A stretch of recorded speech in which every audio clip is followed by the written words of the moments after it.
नमस्कार साथियों, आपके अपने परिवार एम के स्टडी पॉइंट पर आप सभी का बहुत बहुत स्वागत है। देखिए, परिणाम चाहे जो भी हो, लेकिन प्रयास लाजवाब होना चाहिए और कोई भी काम किया जाए उसको पूरी शिद्दत से, पूरी मन से किया जाए और हमेशा कोशिश करिए कि सकारात्मक बात सोचा जाए। जो उस इंसान से हमेशा दूरी बनाकर रखिए जो हमेशा निगेटिव बात बताए कि सिलेक्शन नहीं होगा, इतना ज़्यादा फॉर्म भरा जा रहा है, पढ़ने से कोई मतलब नहीं है। इन सब इंसानों से जब तक स्टूडेंट लाइफ है कोशिश किया जाए कि दूरी बना के रखा जाए और हमेशा जो सकारात्मक बात सोचिए और जब तक पढ़ाई कीजिए, दिन में 2 ही घंटा 4 ही घंटा पढ़िए, लेकिन पूरी शिद्दत से, पूरी मन से पढ़ा जाए। देखिए, रिजल्ट आपका पॉजिटिव ज़रूर आएगा। अब इसके बाद हम लोग देखते हैं आगे। कल जो है कार्यपालिका शुरू किए थे। अब कार्यपालिका में हम लोग जो है कार्यपालिका हम लोग शुरू किए थे। कार्यपालिका में हम लोग देखे थे यहाँ पे कि केंद्र की कार्यपालिका और उसके बाद जो है यहाँ राज्य की कार्यपालिका देखे थे। 2 चीज़ देखे थे, राज्य की कार्यपालिका, केंद्र की कार्यपालिका हम लोग देख लिए थे कि इसमें कौन कौन से शामिल थे। इसमें राष्ट्रपति शामिल थे, दूसरे नंबर पर उपराष्ट्रपति शामिल थे, उसके बाद जो है केंद्रीय मंत्रिपरिषद शामिल थे, उसके बाद जो है महान्यायवादी शामिल थे, ठीक। प्रधानमंत्री भी इसमें शामिल थे। इसके बाद राज्य की कार्यपालिका में हम लोग देखे थे राज्यपाल हो गए, दूसरे नंबर पे मुख्यमंत्री शामिल है इसमें, और तीसरे नंबर पे अगर देखते हैं तो इसमें जो है महाधिवक्ता,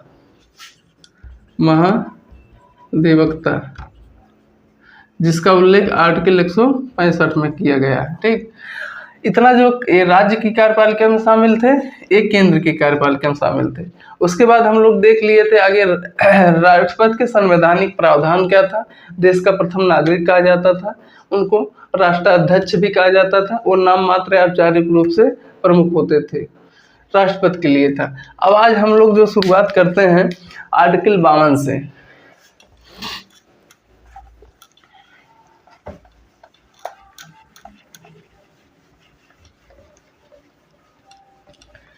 आज हम लोग शुरुआत करते हैं आर्टिकल 52 से, और आर्टिकल 52 में राष्ट्रपति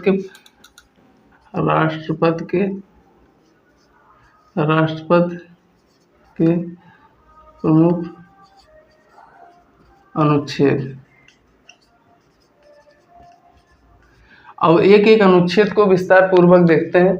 जैसे अनुच्छेद 52 में देखते हैं,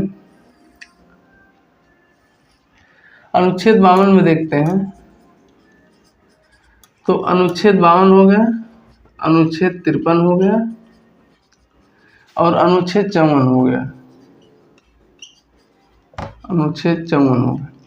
अब अनुच्छेद 52 में अगर देखते हैं हम लोग, तो अनुच्छेद 52 में कहा गया देश का एक राष्ट्रपति होगा, अर्थात राष्ट्रपति के पद की व्याख्या उल्लेख किया गया है कि देश का एक राष्ट्रपति होगा। दूसरे शब्दों में पूछ लिया जाता है कि राष्ट्रपति के पद का उल्लेख किस अनुच्छेद में किया गया है, तो राष्ट्रपति के पद का उल्लेख जो आर्टिकल 52 में किया गया है। वहीं दूसरी तरफ अगर देखते हैं आर्टिकल 53 में किसका प्रयोग किया गया है, इसमें कहा गया है कि देश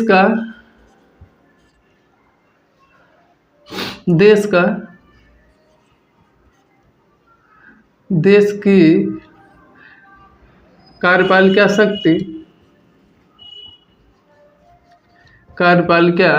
शक्ति राष्ट्रपति में निहित होगी। राष्ट्रपति में निहित होगी। अब और वह वह स्वयं या अपने अधीनस्थ अधिकारियों के माध्यम से कार्य करेगा। लेकिन यहाँ देखा जाए कि हमारे संविधान में जो है संसदीय शासन प्रणाली को अपनाया गया है। संसदीय शासन प्रणाली को अपनाया गया है। संसदीय शासन प्रणाली को अपनाए जाने के कारण क्या है कि राष्ट्रपति को नाम मात्र औपचारिक प्रमुख माना जाता है। राष्ट्रपति को जो है नाम मात्र, राष्ट्रपति को जो है केवल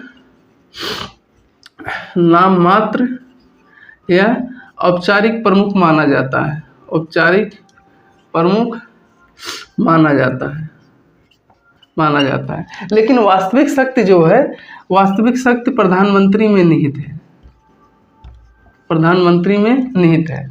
संसदीय शासन प्रणाली अपनाए जाने के कारण क्या है कि राष्ट्रपति को केवल नाम मात्र या औपचारिक प्रमुख माना जाता है, लेकिन वास्तविक शक्ति जो प्रधानमंत्री में निहित है। दूसरे शब्दों में अगर कहें तो जितनी भी शक्तियां राष्ट्रपति को प्राप्त है, उसका व्यवहार में प्रधानमंत्री उसका प्रयोग करता है।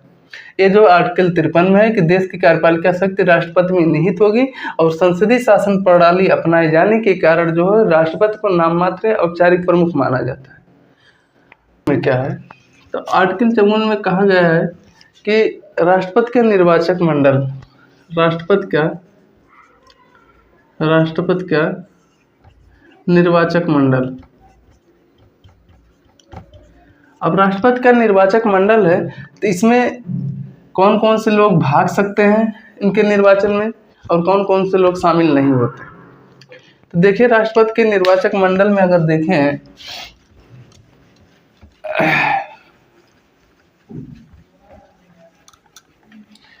तो राष्ट्रपति के निर्वाचक मंडल में अगर देखें तो संसद के सभी निर्वाचित सदस्य भाग लेते हैं। संसद के सभी निर्वाचित सदस्य भाग लेते हैं। निर्वाचित सदस्य भाग लेते हैं पहले नंबर पे। दूसरे नंबर पे है सभी राज्यों के विधानसभाओं के निर्वाचित सदस्य। सभी राज्यों के विधानसभाओं के निर्वाचित सदस्य इसमें भाग लेते हैं। तीसरे नंबर पे क्या कोई केंद्र शासित प्रदेश है जिसके निर्वाचित सदस्य भाग सकते हैं? तो जी हाँ, बिल्कुल है। 2 ऐसे केंद्र शासित प्रदेश हैं, इनमें दिल्ली हो गया, एक पुदुचेरी हो गया।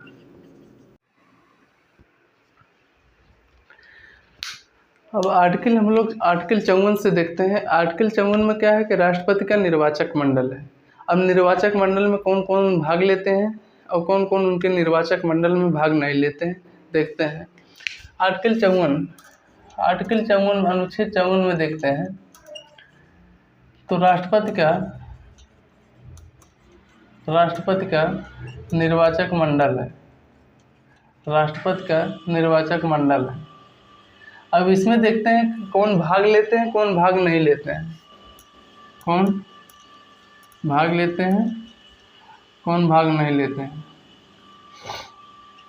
कौन भाग नहीं लेते हैं। चुनाव में राष्ट्रपति के निर्वाचक मंडल में किसकी भागीदारी होती है, किसकी भागीदारी नहीं होती। देखते हैं जैसे भागीदारी किसकी होती है तो संसद के सभी निर्वाचित सदस्य की भागीदारी होती है। संसद के सभी निर्वाचित सदस्य की भागीदारी होती है। निर्वाचित सदस्य की भागीदारी होती है। अर्थात यहाँ हम कह सकते हैं कि संसद के जो मनोनीत सदस्य होते हैं उनकी भागीदारी राष्ट्रपति के निर्वाचक मंडल में नहीं होती है। अर्थात मनोनीत सदस्यों की भागीदारी नहीं होती है संसद के निर्वाचक मंडल में। दूसरी बात यहाँ देखते हैं कि सभी राज्यों के विधानसभाओं के निर्वाचित सदस्य, सभी राज्यों के विधानसभाओं के निर्वाचित सदस्य अच्छा, अर्थात 28 राज्य जो हैं, 28 राज्यों में जिन राज्यों में विधानसभा उसके निर्वाचित सदस्यों की भागीदारी राष्ट्रपति के निर्वाचक मंडल में होती है, तो यहाँ किसकी भागीदारी नहीं होती है? अगर हम राज्य विधान परिषद के जो मनोनीत और निर्वाचित सदस्यों के उनकी भागीदारी नहीं होती। राज्य विधान परिषद के RVP लिख सकते हैं, राज्य विधान परिषद के सभी मनोनीत और निर्वाचित सदस्यों की भागीदारी जो है इसमें राष्ट्रपति के निर्वाचक मंडल में नहीं होती है। तीसरे नंबर पर बात है कि क्या कोई ऐसा केंद्र शासित प्रदेश है जिनके निर्वाचित सदस्य राष्ट्रपति के निर्वाचक मंडल में भाग लेते हैं? तो 2 ऐसे केंद्र शासित प्रदेश है जिनके जो है निर्वाचित सदस्यों की भागीदारी जो है राष्ट्रपति के निर्वाचक मंडल में होती है। कौन कौन से हैं वो? तो एक तो दिल्ली हो गया, एक पुदुचेरी हो गया। लेकिन यह व्यवस्था मूल संविधान में नहीं था। इसे जो है 17वां संविधान संशोधन 1992 के माध्यम से शामिल किया गया है कि दिल्ली और पुदुचेरी के निर्वाचित सदस्य भी जो होंगे राष्ट्रपति के निर्वाचक मंडल में भाग लेंगे। चौथे नंबर पे यहाँ देखते हैं, अगर यहाँ कौन नहीं किसकी भागीदारी नहीं होती है, तो जो उपराष्ट्रपति प्लस राज्यों के राज्यपाल की भागीदारी नहीं होती है। राज्यों के राज्यपाल की भागीदारी नहीं होती है। उसके बाद अगला देखते हैं कि और किसकी भागीदारी होती है। तो 31 अक्टूबर 2019 के बाद जम्मू एंड कश्मीर के निर्वाचित सदस्यों की भागीदारी होने लगी। 31 अक्टूबर 2019 के बाद जम्मू और कश्मीर के विधानसभा निर्वाचित सदस्यों की भागीदारी होने लगी। उसके बाद अगर इसमें देखते हैं तो राज्य विधानसभा के राज्यों के मुख्यमंत्री अगर वो निम्न सदन के सदस्य हैं, निम्न सदन का मतलब हो गया जैसे केंद्र में हो गया लोकसभा और राज्यसभा। लोकसभा को निम्न सदन कहा जाता है, राज्यसभा को उच्च सदन कहा जाता है।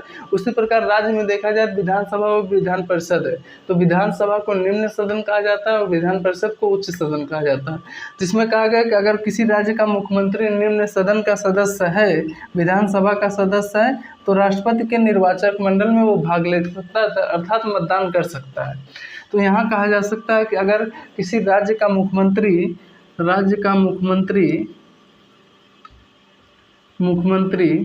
अगर उच्च सदन का सदस्य है तो वह उसकी भागीदारी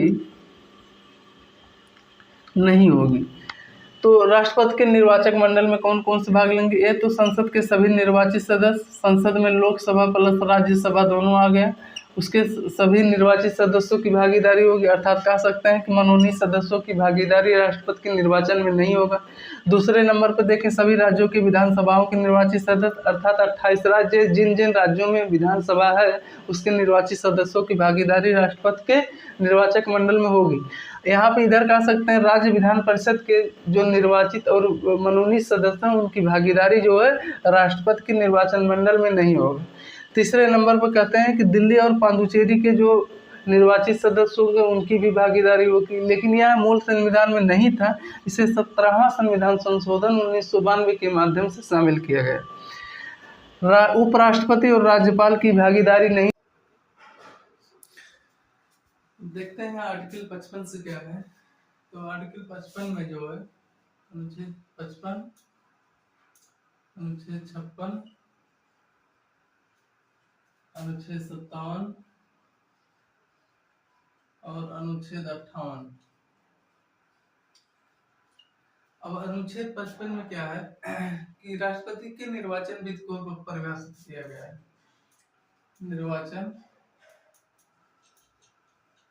विधि को परिभाषित किया गया है। किस विधि के माध्यम से जो है राष्ट्रपति का चुनाव होता है? तो पहला है आनुपातिक प्रतिनिधित्व के माध्यम से, आनुपातिक प्रतिनिधित्व के माध्यम से। दूसरा एकल संक्रमणीय पद्धति के माध्यम से, एकल संक्रमणीय पद्धति के माध्यम से। तीसरा है आपको जो है गुप्त मतदान के माध्यम से भी होता है, गुप्त मतदान के माध्यम से। और चौथे नंबर पे अप्रत्यक्ष चुनाव के माध्यम से, अप्रत्यक्ष चुनाव के माध्यम से भी इनका चुनाव निर्वाचन विधि है। आनुपातिक प्रतिनिधित्व के माध्यम से, दूसरा है एकल संक्रमणी पद्धति के माध्यम से भी इनका चुनाव होता है, गुप्त मतदान के माध्यम से भी, अप्रत्यक्ष चुनाव के माध्यम से। जब संविधान तैयार हो रहा था तो उस समय जो था संविधान सभा के लोग जो है उनका मानना था कि इसका जो अप्रत्यक्ष रूप से चुनाव हो, लेकिन उस पे कुछ लोग ने टिप्पणी किया कि जब हमारे देश में संसदात्मक शासन प्रणाली को अपनाया गया है, उसमें एक विशेषता ये भी है कि राष्ट्रपति जो कार्यपालिका का नाम मात्र औपचारिक प्रमुख तो उस पद के लिए जो अगर चुनाव करवाया जाएगा जनता के लिए, तो जो वो चुनाव करवाया जाएगा जनता से, तो उसका जो पैसे का खर्च होगा वो नाजायज रूप से होगा, इसलिए इसका अप्रत्यक्ष चुनाव करवाया जा रहा है। उसके बाद 56 में जो है कार्यकाल है, कार्यकाल शब्द का उल्लेख, इनका कार्यकाल तो सामान्यतः 5 वर्ष का होता है, 5 वर्ष का होता है, लेकिन कुछ परिस्थितियों में अगर देखा जाए तो कार्यकाल इनका 5 वर्ष से पहले हो जाए, समाप्त हो जाएगा। जैसे देखते हैं कि राष्ट्रपति अगर उपराष्ट्रपति को त्याग पत्र दे दे, त्याग पत्र दे दे 5 वर्ष से पहले अगर त्याग पत्र दे देते हैं तब भी इनका कार्यकाल समाप्त हो जाएगा।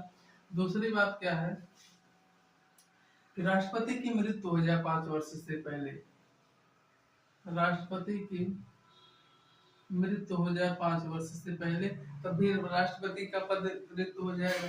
तीसरी बात है संसद महाभियोग प्रक्रिया से, संसद महाभियोग प्रक्रिया के माध्यम से भी 5 वर्ष से पहले राष्ट्रपति का पद रिक्त हो सकता है।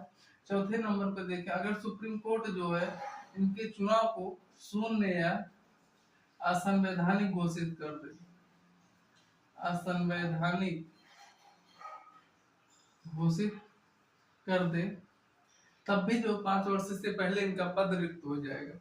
लेकिन वहां और देखा जाए कि राष्ट्रपति की पद की कार्यकाल जो 5 वर्ष होगा वो शपथ ग्रहण की तिथि से गिना जाता है, शपथ ग्रहण की तिथि से देखा जाएगा।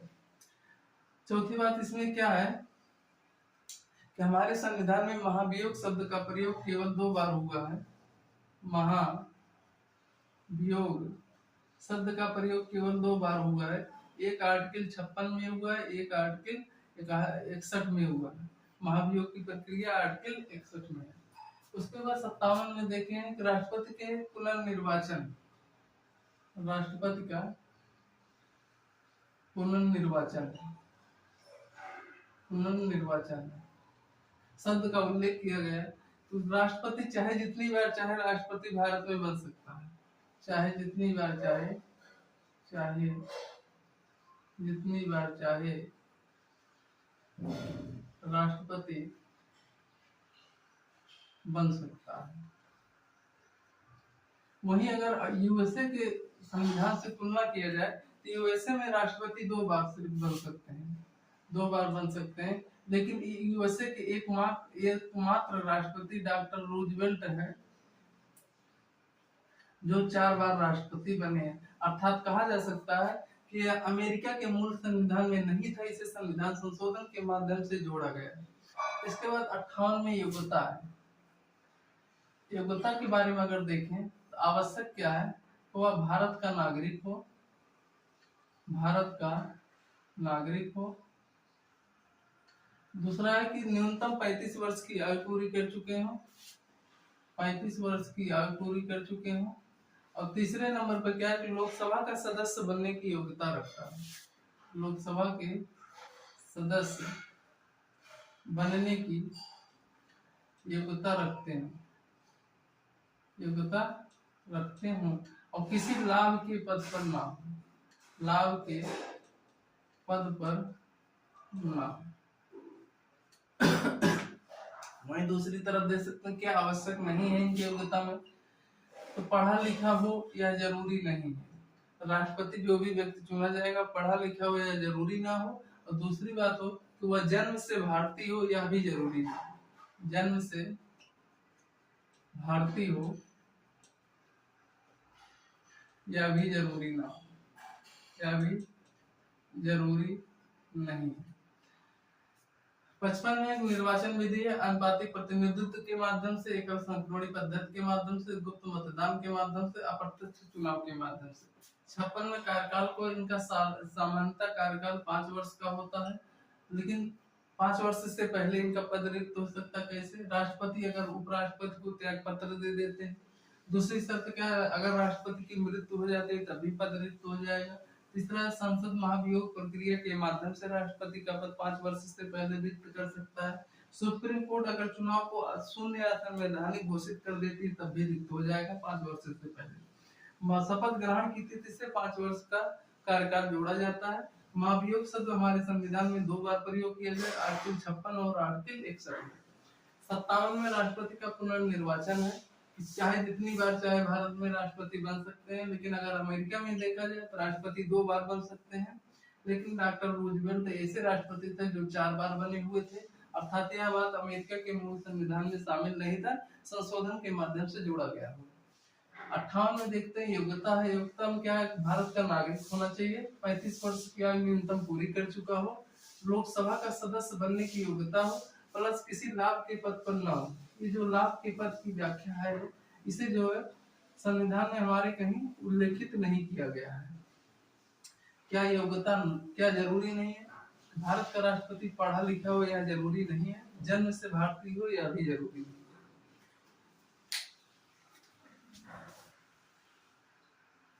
अब आगे देखते हैं।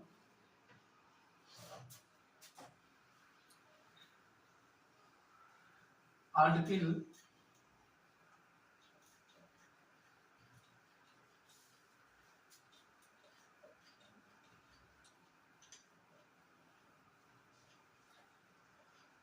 59-60 में क्या है?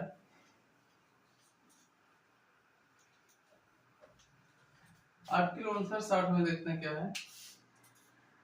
Article 59, article 60, article 60। आर्टिकल 59 में कहा गया कि राष्ट्रपति के पद की शर्तें हैं। राष्ट्रपति के पद की शर्तें हैं। और आर्टिकल 60 में है राष्ट्रपति के पद शपथ ग्रहण है।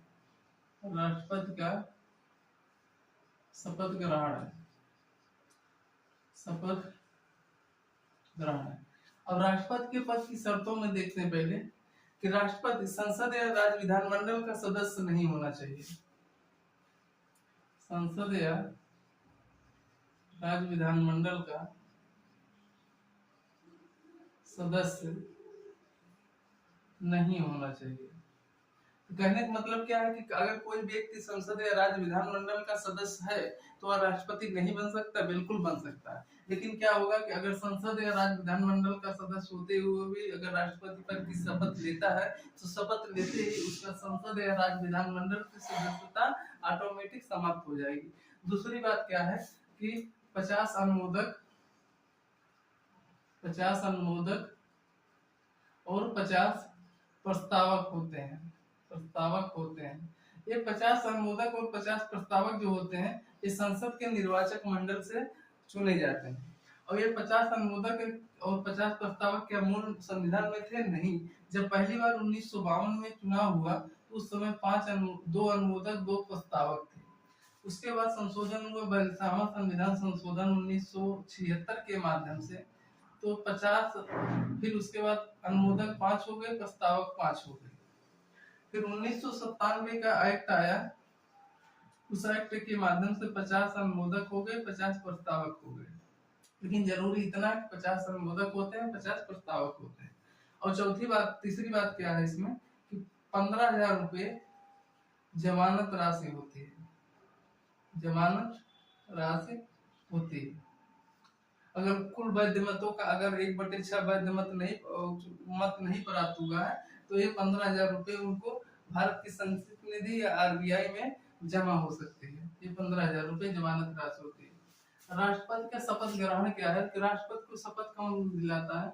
तो सुप्रीम कोर्ट का मुख्य न्यायाधीश राष्ट्रपति को शपथ दिलाते हैं। अगर मुख्य न्यायाधीश अनुपस्थित हैं तो वरिष्ठतम न्यायाधीश इनको शपथ दिलाते हैं। इस प्रकार से टोटल आज आपका 52 से लेकर 60 तक अनुच्छेद कंप्लीट हुआ, जिसमें आर्टिकल 52 में कहा गया है कि भारत का एक राष्ट्रपति होगा, अर्थात राष्ट्रपति के पद की व्याख्या किया गया है।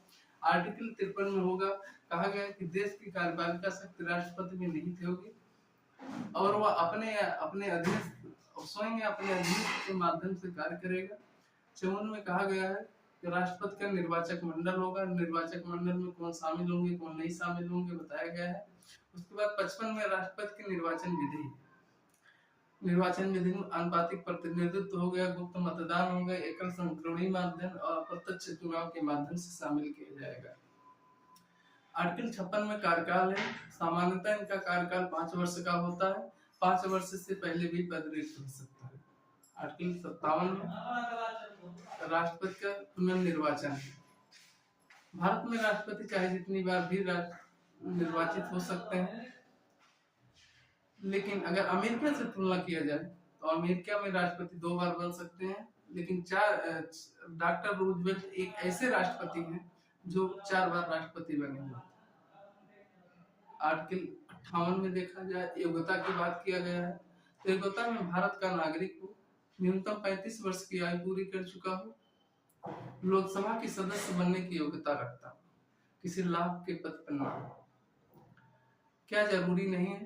तो जरूरी नहीं एक कि जो पढ़ा लिखा हो या जन्म से भारतीय। 59 में है कि राष्ट्रपति पद की व्याख्या किया गया है। शर्तें क्या क्या है? तो वह संसद या राज्य विधानमंडल का सदस्य ना हो। यदि संसद या राज्य विधानमंडल का सदस्य है और राष्ट्रपति पद के लिए चुना जाता है तो शपथ ग्रहण करते ही उसकी संसद या राज्य विधानमंडल से उसकी सदस्यता खत्म हो जाएगी। इसके लिए 50 अनुमोदक और 50 प्रस्तावक की जरूरत होती है और 15,000 रुपए जमानत राशि होती है। अगर कुल पड़े वैध मतों का 1/6 मत नहीं प्राप्त होता है तो यह 15,000 रुपए जो जमानत राशि है यह आरबीआई या भारत सरकार की संचित निधि में जमा हो सकती है। उसके बाद जो एक 50 अनुमोदक 50 प्रस्तावक हैं, यह मूल संविधान में नहीं था। 1952 में जब पहली बार चुनाव हुआ तो उस समय जो अनुमोदक 2 प्रस्तावक 2 थे। उसके बाद 42वां संविधान संशोधन 1976 होता है, जिसके माध्यम से 5 अनुमोदक 5 प्रस्तावक होते हैं। फिर 1997 का एक्ट आता है, उस एक्ट के माध्यम से 50 अनुमोदक और 50 प्रस्तावक होते हैं। उसके बाद अगली है राष्ट्रपति का शपथ ग्रहण देखते हैं। तो शपथ ग्रहण सुप्रीम कोर्ट के मुख्य न्यायाधीश इनको शपथ दिलाते हैं और वरिष्ठतम अगर ये उपलब्ध नहीं है तो वरिष्ठ न्यायाधीश जो होंगे सुप्रीम कोर्ट के, ये इनको शपथ दिलाते हैं। इस प्रकार से आर्टिकल 52 से 60 समाप्त होता है। कल जो आर्टिकल 61 महाभियोग की प्रक्रिया से शुरू होता है।